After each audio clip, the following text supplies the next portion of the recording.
Hello everyone, welcome back to my channel. कैसे हैं आप सब? आई होप आप सब बहुत अच्छे होंगे। तो यहाँ पर अभी तक का फेस आप देख रहे हैं, इससे आप समझ जाइए कि अभी तक मैं स्विमिंग क्लास लेके जा रही हूँ। एक्चुअली उसका मन नहीं करता है स्विमिंग क्लास जाने का। आजकल काफ़ी ठंड भी हो गई है और जब भी उसका आफ्टरनून का स्कूल होता है ना, तो स्कूल से जैसे ही वो आता है ना, लाइक वो घर में एंटर करता है, बैग रखता है और डायरेक्ट उसे स्विमिंग क्लास लेके जाना होता है। क्योंकि टाइमिंग लाइक 4:15 से स्टार्ट होती है उसकी स्विमिंग।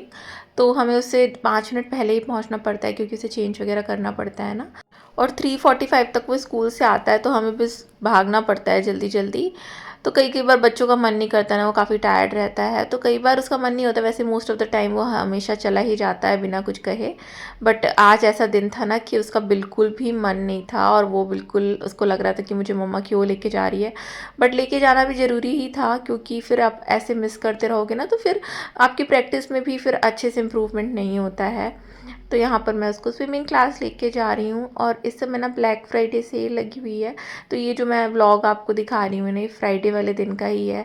तो हमें ना शॉपिंग वगैरह भी करनी थी, तो मेरे हस्बैंड ने कहा था कि जब तुम लोग स्विमिंग क्लास से लौट के आओगे ना, उसके बाद तुम शॉपिंग करने के लिए आ जाना। मैं भी ऑफिस से डायरेक्ट वहीं आ जाऊँगा। तो एक्चुअली मैंने बताया था पहले भी कि मेरे हस्बैंड का ऑफिस जी सेंटर और जो सिटी सेंटर है ना, उसके बिल्कुल बिल्कुल मतलब कहना चाहिए बिल्कुल ही नज़दीक है, बगल में ही है कहना चाहिए। तो उनके लिए ईज़ी होता है वहाँ से डायरेक्ट पहुँचना। तो फिर मैं भी स्विमिंग वगैरह के बाद ना, मैं डायरेक्ट वहाँ पहुँच गई थी। और उन्हें ना अपने लिए जैकेट सेलेक्ट करनी थी, तो मैंने कहा कि ठीक है चलो मैं आ जाती हूँ। तो उन्हें ना लॉन्ग में जैकेट लेनी थी और एक शॉर्ट में भी लेनी थी, बट उस दिन इतना ज़्यादा रश था ना और रात भी हो गई थी काफ़ी, तो हमने लॉन्ग वाली ही एक जैकेट ली। ज़ारा से अच्छी थी, मतलब ब्लैक फ्राइडे सेल है बट इतना कुछ डिस्काउंट था नहीं। बट हाँ, ठीक ठाक सी जैकेट मिल गई। यहाँ पर सिटी सेंटर में काफ़ी अच्छी डेकोरेशन है, क्योंकि क्रिसमस आ गया है, तो डेकोरेशन तो यहाँ पर रहती है हर जगह जगह, गली गली में डेकोरेशन है। तो मैं किसी दिन पूरा वीडियो बनाऊंगी। उस दिन तो हम इतने ज़्यादा जल्दी में थे ना, क्योंकि घर जाना था, अभ्युदय भी घर पे ही था। तो मैं उसे एक्चुअली लेके नहीं गई थी, क्योंकि शॉपिंग वगैरह वो जाके थक जाता है और स्कूल से वो डायरेक्ट आके स्विमिंग गया था ना। अच्छा, घर आने के बाद फिर पोमोग्रेनेट मैंने कट करके उसको दिया। यहाँ पर ना अनार ना कम ही मिलते हैं, तो जब भी मिलते हैं तो हम पक्के से लेकर आते हैं। फिर उसको एक अनार छील के दिया कि जब तक खाना बनता है तब तक तुम ये अनार खाओ। और बच्चों को ऐसा होता है ना, भूख लगी हो तो फिर भी वो फ्रूट्स खा लेते हैं, अदरवाइज़ भूख ना लगी हो ना, तो वो फ्रूट्स नहीं खाते हैं। अभी देखो बनाना बहुत पसंद है, तो वो खा लेता है। और गुआवा वगैरह पसंद है, बट ये अनार और एप्पल वगैरह खिलाने के लिए ना थोड़ा फोर्स करना पड़ता है। और उस दिन रात के डिनर में मैंने स्पेशल चीज़ बनाई थी, वो थी दाल भरी पूरी। ये एमपी की स्पेशल है। अच्छा, पूरन पूरी आपने नाम सुना होगा, ये महाराष्ट्र में बहुत बनती है बट वो मीठी होती है। बट ये पूरन पूरी जो हमारे एमपी की है, दाल भरी पूरी बेसिकली सेम ही है, बट ये नमक वाली होती है, इसमें कोई मीठा नहीं होता है। तो वो मैंने बनाई, साथ में जीरा पीस के रख लिया। हल्का सा भुना हुआ जीरा होना चाहिए ना, क्योंकि रायते वगैरह में भी यूज़ होता है और सब्ज़ी वगैरह बनाओ तो उसमें भी यूज़ होता है। तो जीरा मैंने लगे हाँ, जीरा भी भुना और उसको पीस के रख लिया। और ये छोटी वाली जो जार मैंने लाई है ना, ये बहुत काम की है, लाइक ये मसाला ग्राइंड करने के लिए ही है। तो कभी भी अगर आपको थोड़ा सा मसाला पीसना है ना, जैसे कई बार आप सब्ज़ी में बिल्कुल फ्रेश भुना हुआ कुटा हुआ मसाला डालते हो, तो उसके लिए भी ये बहुत अच्छी है। जैसे कि आपने धनिया जीरा पीसा और मिर्च वगैरह हल्की सी दरदरी सी पीस ली, तो ये मसाले वाली जो है ना ग्राइंडर, ये मुझे बहुत अच्छी लगी। छोटी सी है और मतलब अच्छा काम करती है। मेरे पास जो ग्राइंडर है एक्चुअली यहाँ पर, वो काफ़ी बड़ी है, तो उसमें थोड़े से मसाले नहीं पीस सकते हैं। और यहाँ पर ये देखिए दाल भरी पूरी भी बनना शुरू हो गई है। और इसको, इसकी जो स्टफिंग होती है वो चने की दाल की होती है, तो चने की दाल को आपको सोक करके रखना पड़ता है। इसके बाद उसको पकाना पड़ता है। लाइक मैं एक सीटी लगा दी थी जीरा और हींग वगैरह डाल के, हल्दी डाल के, थोड़ा सा पानी डाल के। इसके बाद पानी अगर आपका है तो हटा दो और इसके बाद उसको ग्राइंड कर लो प्रॉपरली। और उसमें बहुत सारी गार्लिक जाती है, गार्लिक का टेस्ट इसमें बहुत अच्छा लगता है। और सारे मसाले जाते हैं, जैसे कि जीरा पाउडर हो गया, गरम मसाला हो गया, धनिया पाउडर हो गया, ये सारी चीज़ें आप डालते हो। मिर्च भी डाल सकते हैं आप, लेकिन मैं हरी मिर्च जनरली पीसते समय ही डाल देती हूँ।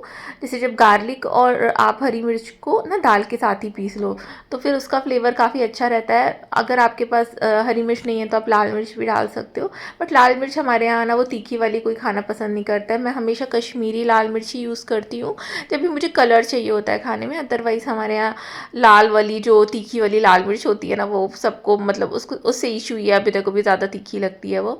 तो यहाँ पर पराठे बनना शुरू हो गए थे। और ये पराठे ना मैं वैसे बना के रख लेती हूँ, क्योंकि ये काफ़ी हैवी भी होते हैं, बड़े बड़े से होते हैं, तो एक दो पराठे में सबको हो जाता है। तो मैंने कैसरोल में सारे पराठे बना के रख लिए थे और इसके बाद फिर हमने ना इसके साथ अमावट की चटनी खाई थी। लाइक अमावट की चटनी इन दैट सेंस कि अमावट तो सबको पता ही होगा ना, आम पापड़ जिसे बोलते हैं। तो वो मैं इंडिया से लेकर आई थी, घर से मम्मी ने बना के दिए थे। और उसको आप ना गर्म पानी में सोख करके रख दो और इसके बाद उसको मैश कर लो। तो मेरे घर में ना आम का पूरा बागीचा ही है और हमारे घर के आम ना बहुत मीठे होते हैं। तो वो जो आम पापड़ है वो ऑलरेडी इतने मीठे थे ना कि उसमें कुछ भी शुगर वगैरह ऐड करने की ज़रूरत नहीं पड़ी। और साथ में मैंने आलू टमाटर की सब्ज़ी भी बनाई थी। तो ये है आम पापड़, मतलब कहना चाहिए बेसिकली आम रस ही है ये। अच्छा, ये क्लिप ना नेक्स्ट डे मॉर्निंग की है क्योंकि हमें फिर से शॉपिंग के लिए जाना था।